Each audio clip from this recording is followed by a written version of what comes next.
Eu falava sobre uma conversa com um jurista que é professor universitário, foi advogado-geral da União, e me dizia que já identificou a estratégia da Lava Jato para fechar o cerco em relação a Lula, que é o princípio da pirâmide. Né? Vai pegando todo mundo da base, vai subindo, a base vai se fechando, vai tudo convergindo para o mesmo vértice. E no vértice está Lula. Então vai haver um acúmulo de denúncias, né? E denúncias que serão aceitas, que ele depois vira réu mais vezes, ele já é penta-réu, né? E aí fica assim algo que não precisa nem explicar, porque fica óbvio, né, que no vértice dessa pirâmide que envolveu muita corrupção, muita propina, empresas públicas, empreiteiras, estaria a figura do ex-presidente.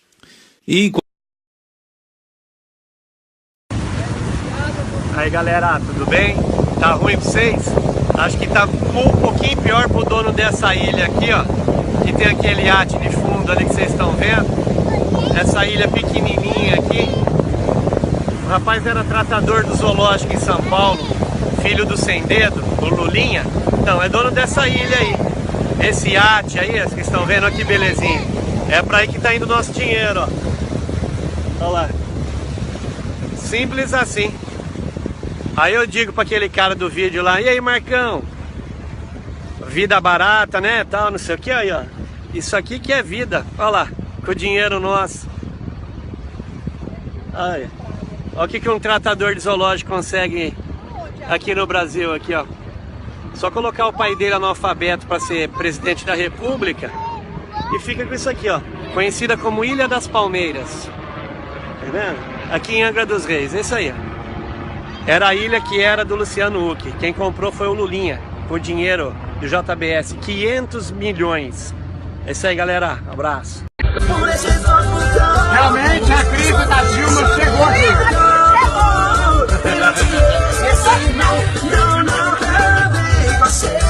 E a crise aí, Pedrão? E aí, Belmar, como é que tá a crise aí, Belmar? Tem notícia da crise?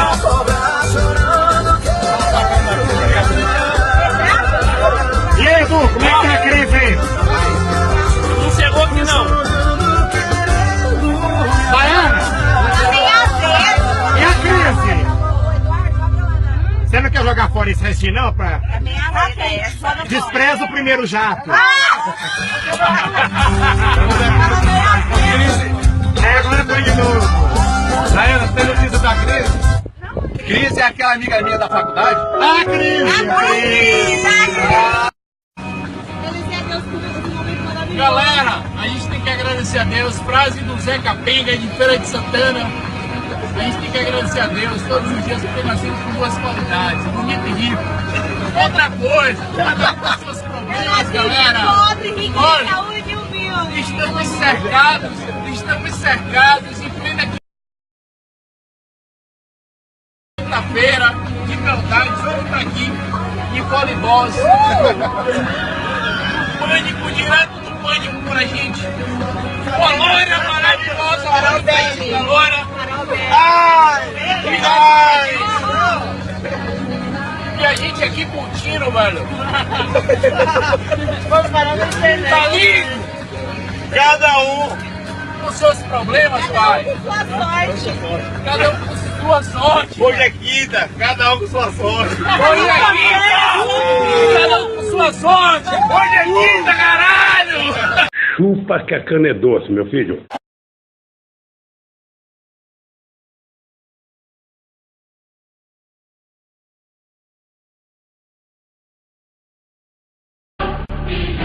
O Jornal da Record começa hoje uma série de reportagens para mostrar os negócios dos filhos do ex-presidente Lula.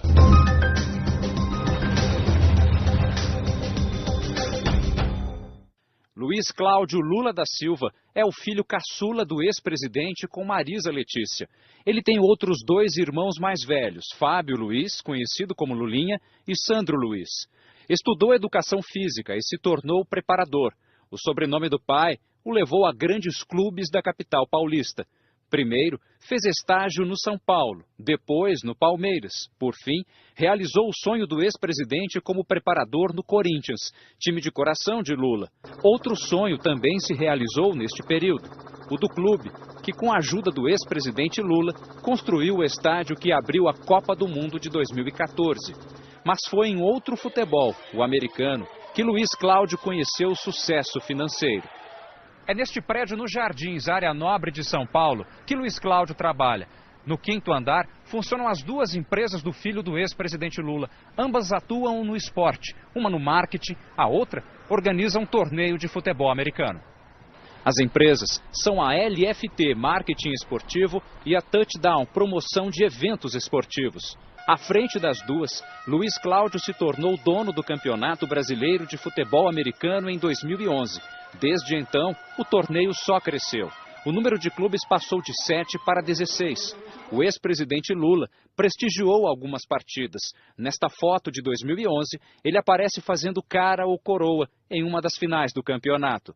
Nesta outra, ele se junta aos jogadores do Corinthians, um dos clubes participantes. O caixa da Liga também encheu, com a chegada de vários patrocinadores. Um deles é a Caoa Hyundai. A empresa e a MMC, que representa a Mitsubishi no Brasil, são suspeitas de pagar quase 17 milhões de reais em propina para uma empresa de consultoria, que teria feito lobby para aprovar a medida provisória. Esta empresa é a Marcondes e Maltoni, que pertence ao advogado Mauro Marcondes, preso hoje pela Polícia Federal. A Marcondes e Maltoni pagou neste ano e no ano passado 2,4 milhões para uma das empresas de Luiz Cláudio Lula da Silva, a LFT. Foi esta movimentação financeira que chamou a atenção da Receita Federal. Na decisão que autorizou a operação de hoje, a juíza Célia Regina Ode Bernardes, da Justiça Federal em Brasília, concordou com a Procuradoria da República. Tem razão o MPF ao afirmar ser muito suspeito uma empresa de marketing esportivo receber valor tão expressivo de uma empresa especializada em manter contatos com a administração pública. O dono da Caoa, Carlos Alberto de Oliveira Andrade, foi hoje à Polícia Federal em São Paulo prestar esclarecimentos. Outro empresário, Eduardo Souza Ramos, responsável pela montadora Mitsubishi no Brasil, também deu explicações ao órgão. Os advogados de defesa de Luiz Cláudio afirmaram que a busca e apreensão na empresa dele nesta segunda-feira foi despropositada. Segundo a defesa do filho do ex-presidente Lula, a MP relacionada com a Operação Zelotes foi editada em 2009 e a LFT foi constituída em 2011. 2 anos depois, a prestação da LFT para Marcondes e Maltoni ocorreu entre 2014 e 2015, mais de 5 anos depois da aprovação da MP, e está restrita à atuação no âmbito de marketing esportivo, disseram os advogados de Luiz Cláudio.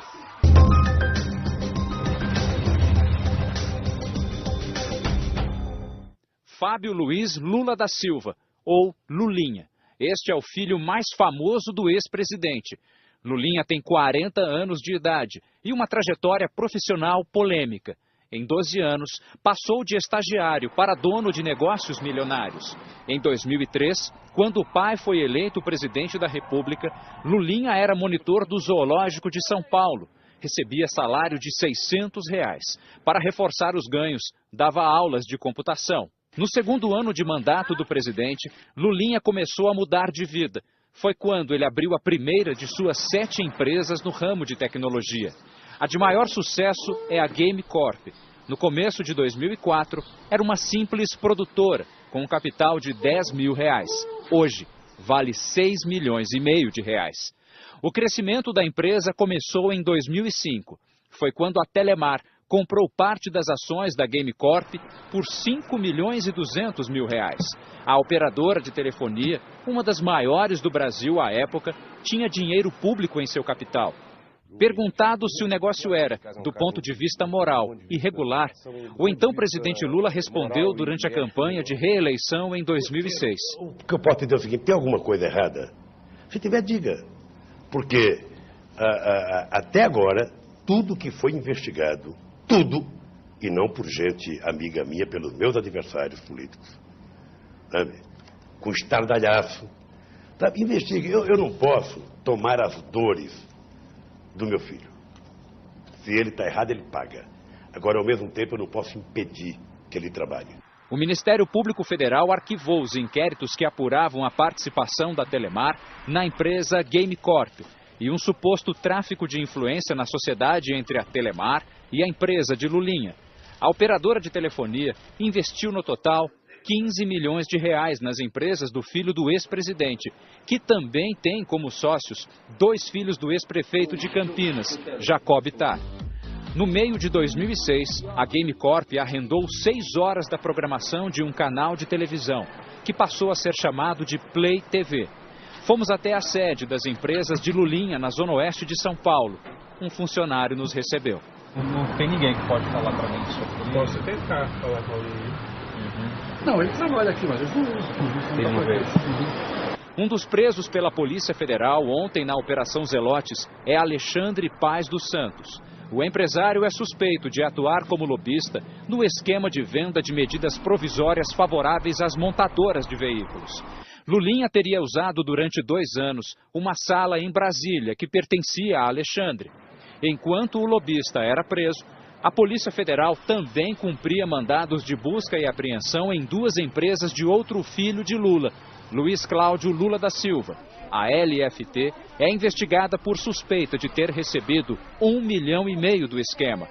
Os partidos que fazem oposição ao PT querem convocar o ex-presidente Lula e 2 filhos dele, Fábio e Luiz Cláudio, para prestar depoimento à CPI que investiga o esquema de corrupção. Eu acho que a Polícia Federal e o Ministério Público Federal, a Justiça, devem atuar de forma impessoal, não importa quem esteja envolvido. Tem que se respeitar o direito à defesa, mas tem que se apurar. Se porventura há suspeitas e os fundamentos foram postos, a investigação tem que haver. E aí não há filho de presidente ou de ex-presidente que possa ser poupado. Toda investigação feita dentro do processo da legalidade demonstra que as instituições brasileiras estão funcionando. A produção do Jornal da Record pediu entrevistas com Fábio Luiz e Luiz Cláudio Lula da Silva. Também entrou em contato com o Instituto Lula, que representa os interesses do ex-presidente. A prosperidade dos negócios da família Lula vai além do território nacional.